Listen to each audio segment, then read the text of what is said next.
எனக்கு எடப்பாடி பழனிசாமி அவர்கள பார்த்தாலே வந்து எனக்கு 2 விஷயம் தான் ஞாபகம் வருது. ஒண்ணு காரு இல்லன்னா காலு தான் எனக்கு ஞாபகம் வருதுன்ற எனக்கு மாரி. கூட அவர பார்க்கும்போதெல்லாம் எந்த கார பார்த்தாலும் கார் ரேஸ் ஞாபகம் வருது. அடுத்த கார் ரேஸ் அவர் எதுக்காக நடத்தினாருன்றது ஞாபகம் வருது. இப்படியே பேசிட்டு போலாமா?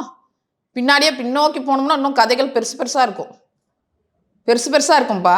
ஆனா சமகாலத்துல நான் சொல்ல வரேன். சமகாலத்துல எத்தனையோ விமர்சனம் நாங்க வச்சுட்டு போலாம். ஒரு முன்னாள் முதலமைச்சர், உங்க தந்தை வகித்த பதவி. அவர் இன்னைக்கு தான் முதலமைச்சர். அதுல எங்களோட தலைவர் வந்து முன்னாள் முதல்வர், அதுலேயே அவர் சீனியர். அப்போது எங்களுடைய தலைவருடைய பதவியை முதலமைச்சர் பதவியை கொச்சைப்படுத்துறீங்கன்னா உங்களோட தந்தையுடைய பதவியை கொச்சைப்படுத்துறீங்க. என்னம்மா எப்போ பாரு ஷூட்டிங்லாம், அவர் ஒன்றும் இல்லைப்பா, அவர் ஷூட்டிங் ஃபீலிங்லேயே இருக்கார், அதே மூடில் இருக்கார், அதே மூடில் தான் சொல்கிறாரு. அதனால தான் சொல்கிறாரு, செல்வத்து பெருந்தகை ஆப்சண்ட்டு, உதயநிதி அப்செட்டு. இதெல்லாம் எழுதி வச்சுட்டு வர்றது ஸ்கிரிப்ட் முதல்ல. நீங்கள் வந்து ஒரு முன்னாள் முதலமைச்சர், அவருடைய வயசு கூட உங்களுடைய வயசும் அவருடைய அனுபவம் அதிகம். உங்களுடைய வயசை விட அவருடைய அனுபவம் அதிகம்.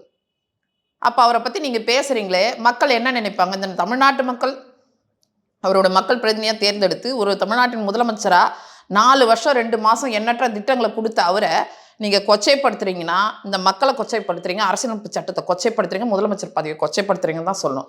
ஆனால் ஒன்றுப்பா, நான் ஏதோ ஒன்று அதிமுக செய்தி தொடர்பான்னு சொல்ல, மக்கள் அப்படியே வெகுண்டெழுந்து போயிருக்காங்க. எப்படா எலெக்ஷன் வரும்னு காத்துட்டு இருக்காங்க. ஆனா 200 சீட்டு வாங்கிடுவோன்ற ஒரு நம்பிக்கையில மேம் எல்லாருமே சொல்றாங்க. கனவுலையா? பகல் கனவு யார் வேணாலும் காணலாம்ப்பா. இன்னும் வரியா போட போறாங்க. மத்திய அரசு வரி போட போதோ, மாநில அரசு வரி போட, கனவு காண்றதுக்கு. கனவு நீங்க காணலாம், நான் காணலாம். வரியோ வாய்தாவோ கிடையாது. காணட்டும், விடுங்க. அவங்க என்னப்பா, அவங்க ராஜா விட்டு கண்ணு குட்டிங்கப்பா. ரோட்ல போய் யாரை முட்டினாலும் ராஜா விட்டு கண்ணுக்கிட்டு என்ன செய்ய முடியும்? இன்னைக்கு அதிகாரம் அவங்க கையில இருக்குது.